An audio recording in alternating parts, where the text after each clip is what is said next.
اس خدائے زندہ پر بھروسہ رکھو جو کبھی نہیں مرے گا، اور اس کی تعریف کے ساتھ تسبیح کرتے رہو، اور وہ اپنے بندوں کے گناہوں سے خبر رکھنے کو کافی ہے۔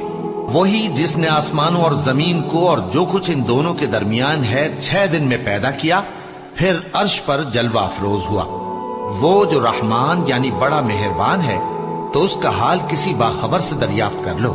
اور جب ان کفار سے کہا جاتا ہے کہ رحمان کو سجدہ کرو، تو کہتے ہیں اور رحمان کیا ہوتا ہے؟ کیا جس کے لیے تم ہم سے کہتے ہو ہم اس کے آگے سجدہ کریں؟ اور وہ اس بات سے اور بدکتے ہیں۔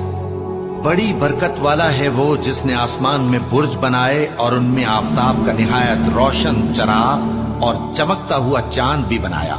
اور وہی تو ہے جس نے رات اور دن کو ایک دوسرے کے پیچھے آنے جانے والا بنایا۔ یہ باتیں اس شخص کے لیے جو غور کرنا چاہے